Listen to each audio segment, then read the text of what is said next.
entender por que a pessoa está trabalhando lá, o que ela quer daquilo, o que ela quer da vida dela, como é que é a vida dela lá fora.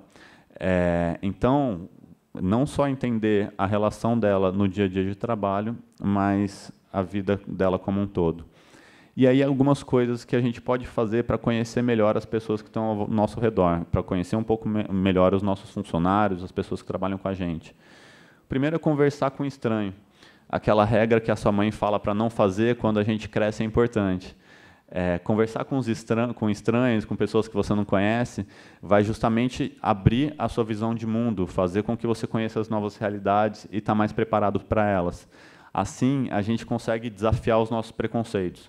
Então, a grande questão do preconceito, a grande questão que dificulta o conhecimento de mim com o próximo,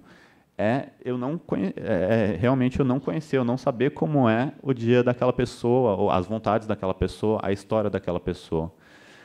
Depois que eu quebro os meus preconceitos e converso com ela e conheço essa pessoa, eu vou descobrir o que eu tenho em comum, eu vou me identificar com ela. E uma vez que eu me identifico, essa relação é muito mais duradoura. E aí eu vou entender, então, os porquês, por que a pessoa está lá, o que ela quer da vida, como que ela chegou lá, e aí sim eu vou poder, por fim, viver a vida dessa outra pessoa. Então, o que ela faz, a rotina dela, onde ela mora, eu acompanho isso. Então, quando a gente vai nas empresas para aumentar o engajamento dos funcionários com as suas empresas, o primeiro passo é mostrar quem é o funcionário para o gestor. A maioria dos gestores não conhecem, não fazem ideia de como é o funcionário deles. Então, se vocês pegarem um dos nossos clientes, a maioria dos gestores dessa empresa achava que os funcionários entravam lá para fazer um plano de carreira. Porque há 30 anos, todo mundo entrava naquela empresa para fazer um plano de carreira. Há 30 anos, quem entrava lá era para pagar as contas de casa, porque era um pessoal bastante necessitado. Hoje, quem entra lá são os jovens que desejam pagar um PlayStation, pagar um smartphone em 10 prestações. E uma vez que aquele jovem entra naquela empresa e paga o seu PlayStation, paga o seu tênis, ele sai, ele para de trabalhar. E isso, para a empresa, é um grande choque, é uma diferença de valores absurda. E como é que a empresa lida com isso? O primeiro passo, então, é conhecer. E aí o primeiro passo que a gente mostra para esses gestores é a vida deles. Então, vai trabalhar lá junto com ele, vai pegar o ônibus, vai pegar a bicicleta, vai andar de bicicleta até o trabalho, vai até a escola dele, conversa com os amigos dele, se ele joga bola, vai jogar bola com ele, para você ver como é a vida dele. Então, quando a gente fala dos jovens, por exemplo, de baixa renda, a maioria dos gestores, eles acreditam que o jovem ele não quer nada com nada. O jovem ele é um preguiçoso, porque ele quer trabalhar só os 10 meses dele lá e pagar o tênis e ir embora. E aí, quando a gente mostrou tudo isso para os gestores, eles viram que o jovem passa 6 horas por dia trabalhando, 4 horas por dia no transporte público, 4 horas por dia na escola, ajuda em casa 1 hora e ainda sai 2 horas para a balada. Então, preguiçoso é tudo que esse jovem não é. E aí a percepção muda. Quando a percepção muda, eu realmente conheço o meu funcionário, eu realmente conheço a pessoa que está lá do meu lado. Bom, passando do conhecimento, a gente vai falar para o compromisso, que é o segundo conjunto de conexões que compõem o engajamento. Como é que a gente faz alguém se compromissar com a gente? Isso vale para a empresa, isso vale para os nossos relacionamentos, enfim. Para ter compromisso, é preciso, primeiro, ter empatia. E o que é empatia? A gente nasceu com empatia, a gente se desenvolve com empatia. Então, desde o começo, a gente tem no cérebro uma parte que são os neurônios espelhos. E esses neurônios espelhos, eles fazem justamente a gente imitar o que a outra pessoa está fazendo, a gente sentir o que a outra pessoa está sentindo. Então, se a gente vê uma pessoa chorando, a gente fica triste, a gente sente compaixão. Vai precisar aqui da bateria do computador, só. Peço desculpas. Então, se a gente vê uma pessoa triste, a gente vai ficar triste. Se a gente vê uma pessoa rindo, a gente vai rir. E o melhor exemplo disso é o bocejo. Se a gente vê uma pessoa bocejando, a gente boceja. Então, a gente nasceu com essa empatia. Essa empatia é biológica na gente. E muitas vezes a gente é treinado para ignorar essa empatia, para ver a pessoa triste e falar, esse é o problema dela, esse não é o meu problema, aqui no trabalho você não pode ter isso. E isso é prejudicial. A gente usa um diferencial evolutivo nosso e simplesmente deixa ele de lado. Então, existem 2 tipos de empatia. O primeiro tipo é a empatia afetiva. Essa empatia afetiva não necessariamente é positiva. É quando você pega as dores do outro. Então, você vê alguém sofrendo e você começa a sofrer junto, e aquilo vai te fazer mais mal do que bem. Esse tipo de empatia afetiva não é importante para o compromisso, não é interessante para o compromisso, porque aquilo te mobiliza. Quando essa empatia afetiva, ela te deixa da mesma forma que a outra pessoa está. E tudo que você não precisa é de uma outra pessoa igual a você. Você precisa de alguém diferente para te fazer movimentar. O outro tipo de empatia que existe é a empatia cognitiva, e essa sim é muito importante para o compromisso. Os americanos eles usam muito esse conceito de empatia cognitiva com a expressão "put yourself in their shoes". Então, se ponha ande com os sapatos dele, que é para você imaginar como a outra pessoa está, como a pessoa é, né, o que ela vive. E é essa empatia que é essencial para o compromisso. Então, quanto mais empatia a gente tiver, mais alegria compartilhada. Isso tudo é comprovado cientificamente, tá, gente? Então, quanto mais empatia, mais a alegria compartilhada. Então, não sou só eu que vou me sentir realizado. Não sou só eu que vou me sentir feliz depois que a gente destravar aquele objetivo. O outro também vai se sentir feliz. Mas existe trabalho em conjunto. Então, quando eu sinto empatia, eu vou querer ajudar, vou querer complementar, vou querer trabalhar com aquela pessoa. Mais realização existe, então mais feliz, mais realizado eu vou me sentir, e mais próximo eu vou ser. Quando eu tenho empatia com alguém, eu vou me aproximar realmente dela. Ou seja, quanto mais empatia a gente tem, mais compromissada a pessoa vai ser. E além da empatia, o que é importante para o compromisso? Depois, como eu me sinto em relação a isso? Não adianta eu só ter empatia pelo meu chefe, por exemplo, que isso não vai me fazer eu trabalhar mais. Eu tenho que realmente entender qual que é o meu papel naquilo. Eu vou conseguir realizar algo? Não adianta nada eu ter empatia e tentar realizar, tentar ajudar e eu não saber. E aí eu vou me sentir frustrado. Então, o papel da pessoa naquela função é essencial para que realmente exista um compromisso. E depois a vontade de mudar, que é o que a gente estava falando anteriormente, do conhecimento e do alinhamento de propósito. Com tudo isso, eu tenho compromisso. Então, o que é o compromisso? O compromisso também é um tipo de conexão racional, também é uma conexão lógica que a gente tem entre as pessoas. O compromisso é o quanto as duas partes, o público e a instituição, por exemplo, estão dispostas a cumprir os seus direitos e deveres para fazer com que a relação funcione. Então, o quanto, por exemplo, um funcionário está disposto a cumprir o seu trabalho. Muitas empresas elas param ali no conhecimento. O funcionário ele sabe o que deve fazer, mas ele não quer fazer o que ele deve fazer. Ou seja, ele não é compromissado. Então, no caso da instituição, a instituição também tem que ser compromissada com aquele funcionário, com aquele colaborador. Então, a instituição ela tem que fornecer as ferramentas necessárias. A instituição ela tem que remunerar aquela pessoa, ela tem que cumprir com todos os seus direitos e deveres. E como é que a gente mobiliza o compromisso? Primeiro, é que é mais fácil eu me compromissar por uma pessoa do que por várias. Então, é muito comum, quando a gente vai trabalhar o engajamento nas empresas, a gente vê um funcionário, um colaborador que é engajado com o seu chefe, mas não é engajado com a empresa. Então, se aquele chefe sai, ele sai junto. Por quê? Porque é justamente isso, é mais fácil eu sentir empatia por uma pessoa do que por várias. Então, o compromisso, ele primeiro precisa ser desenvolvido num pequeno núcleo. Então, eu faço o funcionário, por exemplo, me compromissar com a minha equipe, depois o funcionário se compromissar com a equipe geral, com a área dele, e depois ele se compromissa com a empresa. Então, é uma etapa de passo a passo. A segunda questão, não existe compromisso com quem é obrigado. Se eu sou obrigado a fazer alguma coisa, eu não vou me comprometer a ela, porque eu já sou obrigado. Então, a questão da obrigação, ela corta a questão da vontade, corta a questão de alinhamento de propósito. Então, se eu sou obrigado, eu vou fazer isso de qualquer jeito. E se eu faço de qualquer jeito, é tanto qualquer jeito bom, para o sentido bom, quanto para o ruim da palavra, da expressão. Então, é importante entender que a pessoa tem que entender o porquê que ela está fazendo aquilo. Por que eu estou te dando essa função? Qual a importância dessa função?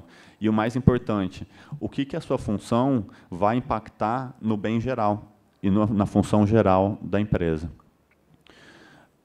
Depois, falando ainda de compromisso, é importante que todo mundo faça parte desde o início. É muito comum que as empresas, as instituições, elas coloquem algumas pessoas, principalmente estagiários, analistas, as pessoas que estão começando, no meio do processo. Então, foi definido como seria o processo, a gente vai ter que fazer isso, isso, isso, isso, vai fazer de tal, tal, tal, tal forma. E aí, aquela pessoa, aquele analista, aquele estagiário, ele só é jogado lá no meio, ele não sabe por que ele está fazendo aquilo, ele não sabe por que as pessoas escolheram aquela forma para fazer, e ele não sabe qual que é o prazo, não sabe de nada. Então, é importante que todo mundo que vá participar de alguma função, de algum trabalho, participe desde o começo. E opine desde o começo. Realmente, participar não é só saber. Participar é realmente ter uma voz ativa. E, por fim, tem a questão da cooperação. A cooperação é eu justamente fazer parte e trabalhar junto, não trabalhar para alguém, mas trabalhar junto com alguém. Então, a gente viu essas duas conexões racionais, mas a gente não quer só comida, a gente não quer só o racional. E não é só de razão que se faz uma conexão. Então, qual que é a parte emocional que compõe o engajamento? A gente começa com o pertencimento. O que é o pertencimento? Quando eu perguntar para vocês, quando alguém perguntar para vocês a que lugar vocês pertencem, o que vocês pensam? A maioria das pessoas, quando esse estudo foi feito, elas pensam no lugar que ela nasceu, no lugar que ela cresceu, em algum lugar que ela viveu um grande momento feliz. Então, o pertencimento é humanização. O lugar que eu pertenço é o lugar que eu posso ser eu mesmo. Então, se eu não posso ser o mesmo dentro de uma instituição, se eu não posso ser o mesmo dentro de um relacionamento, eu não pertenço a ele. E então, eu não vou ter essa conexão emocional. Então, o pertencimento é as duas partes se identificarem, sentir que tem voz ativa dentro da relação, participando e se preocupando construtivamente. Então, para eu falar que eu pertenço a alguma instituição, que eu pertenço a alguma comunidade, eu tenho que realmente participar e ter voz ativa dentro dela. E eu tenho que ser eu mesmo. Eu não posso fingir ser alguém lá dentro. Aqui a gente encontra, muitos dos casos, quando a gente estudou o engajamento de pessoas com deficiência, o engajamento do público LGBT e o engajamento do jovem de baixa renda, a gente vê que quase não existe um pertencimento desses públicos no mercado de trabalho hoje. O LGBT, muitas vezes, ele não pode ser ele mesmo. A pessoa com deficiência, muito menos. Não dão um espaço para ela ser ela mesma. E o jovem, ele é execrado por isso. Então, como que a gente mobiliza o pertencimento? Como é que a gente faz com que as pessoas queiram pertencer à nossa instituição, ao nosso grupo, enfim? O primeiro passo é ir além do bom dia. Se você reconhece aquela pessoa como gente, e não só como a função que ela faz, já é o começo. Então, eu não sou mais um crachá, eu não sou mais um número para a empresa, eu sou realmente uma pessoa.